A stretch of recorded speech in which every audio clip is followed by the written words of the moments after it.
seat or in the trunk, in the back seat. Not a good place for it if you need it. Have it right there next to you. Or you could get one of these. What do you think you're looking at, huh? You don't like the way I drive? What do you want? Look at these license. You want to get some in? Why don't you come out and get you some, huh? Where you can't go down, bro? You can't speed up. Why anybody down? You think you're better than me? What do you think? I'm like, we got a revolutionary idea you'll only find in suburban auto. Alright, back in the trunk. If it existed, however it doesn't. I talked to the Suburban Auto Group. They said that that's not yet an option that they have. When you're out in public, particularly women, you like carrying your purse around with you. If you don't need your purse, leave it in the trunk of your car. Just take what you need, your checkbook or your wallet, whatever it is that you need to do whatever transaction it is that you're going to. But do not carry that purse with a strap around it, wrapped around your hand like you would a dog leash, because now you just gave me a way to take you to the ground. If I grab hold of that purse and it's stuck to your body, or if it's around your neck, it's a great way for me to grab it and I'm going to take you to the ground head first. And that's the whole object here. If I can get you off your feet, then I can do whatever I want unless you're experienced in ground fighting. And that's what they're going to try to do. Leave that stuff in the car. If you watch that video of Kelsey when she was at Target, she had her keys with a little purse hooked onto it and her checkbook. That was the only thing she carried into the Target. And when she came out, she had one bag that of the things that she bought for John. That was it.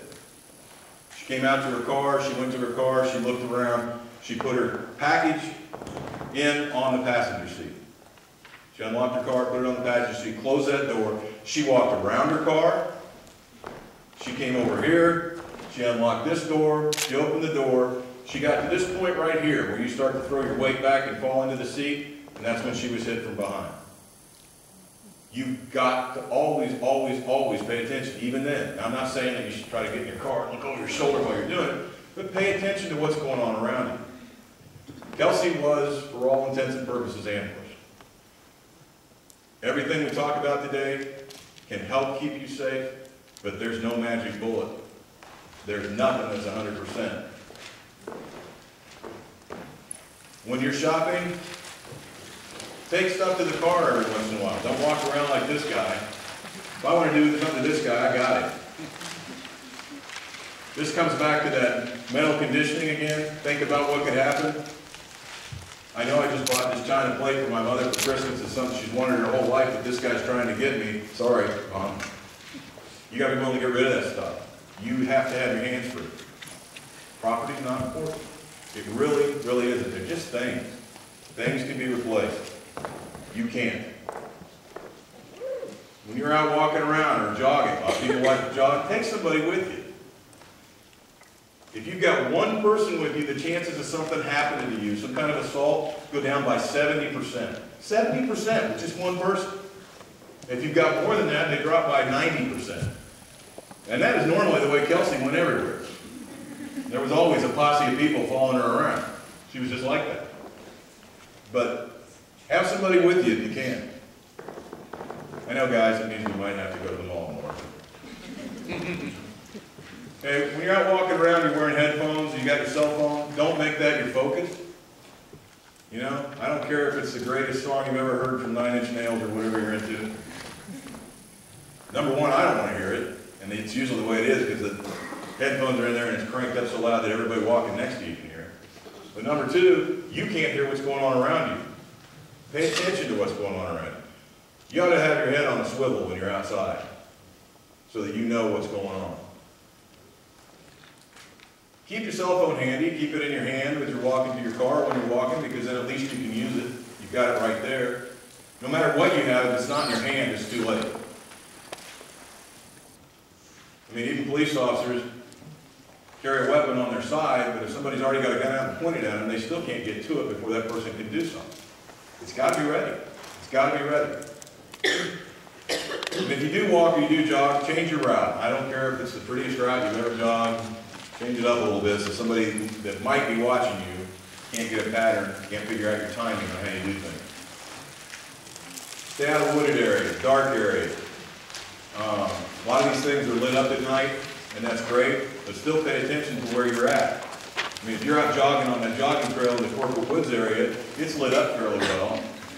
But if you're out there in the middle of that wooded area and you yell, there's nobody to hear you. So don't go out there alone.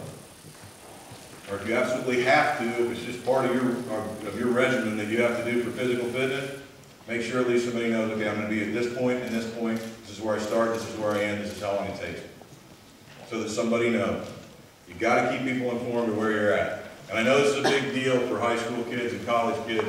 Why do I have to tell my parents where I'm at? I don't want to tell my parents. I'm an adult now. Because it gives them a starting point in case something happens. Not because they're nosy, it's not because they're trying to get into your business, well, usually. But it's so that they can keep you safe.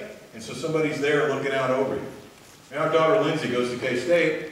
When she leaves to go home, she has to call us at the toll booth when she gets her ticket. She has to call us when she pays her ticket. And then she has to call us when she gets back to her apartment. And she thought it was the dumbest thing in the world until this happened. And then she was talking to my wife and she goes, I get it, Mom. I get it. I understand. A lot of places offer concealment, so pay attention to that, like we talked about. Air conditioning, bushes, other cars in a parking lot. Perfect example. Last night I went to Walmart with my wife. She drove the truck, I drove my motorcycle. We went inside the Walmart. She forgot the grocery list, and I walked back out to the truck to get it for her. While I was out there, I thought I'm going to check on my bike. My bike was fine. Go back inside. 15 minutes later, we come out. I'm pushing the cart. I'm loading stuff in the back of the truck. I turn around. My motorcycle is on its side with a shopping cart on top of it. They pulled the video from the Walmart and looked. There was a van parked on this side of me, a van parked on this side of me. And they couldn't tell what happened to the motorcycle or who was in there. Something can always offer concealment for somebody else, so be aware of that. Now granted, when I parked there, it wasn't two vans on either side of me, but just so happened to work out. Luckily, my bike wasn't damaged. It looked like maybe somebody just set it down as a prank and put that cart on top of it. I don't know why they did it, but they did it. Make sure you've always got some kind of ID with you when you're out and about, even if you're running, jogging, or whatever, in case something does happen to you so that you can be identified. You've all probably heard of the acronym ICE. Use that on your cell phone, ICE. Put that in front of or after, I'd actually put it in front of, the person's name you want contacted in case of emergency. That's what it stands for, in case of emergency, ICE. Put that in your cell phone. That way, law enforcement, MEDAC, somebody that finds you, they know they have a number, they have a place to start. And keep your hands free as much as possible unless it's something that you can use to help yourself. Keys, pepper spray, cell phone, that kind of thing is fine.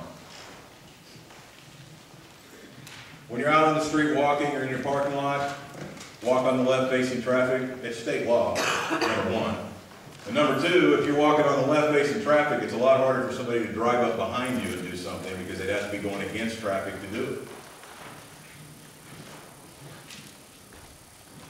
This is a place where people tend to let their guard down. I'm at home now, everything's safe. I don't have to worry about anything. Well, if somebody's at your door and you don't know them, don't answer the door. If you get that feeling, you don't know who they are, there's no law that says you have to open the door and, hi, how are you?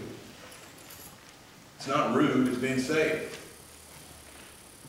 Don't let anybody into your home if you didn't expect them there. If you've got a repairman or a meter man or something like that, well, we need to come in and do this. I didn't order this. You know, ask for ID. Almost any legitimate business now has an ID. Police officers have IDs, even in uniform they have an ID. Looks something like this. I mean, they can look different ways, but it just gives you examples. You know, the Maytag repairman has an ID. Ask to see it. Call the company. Does this guy really work for you? Tons of tips about the house. Crime prevention officer with the police department or campus police for dorms have great tips. And I'll leave that to them because they have all that information for you. A little bit about internet safety.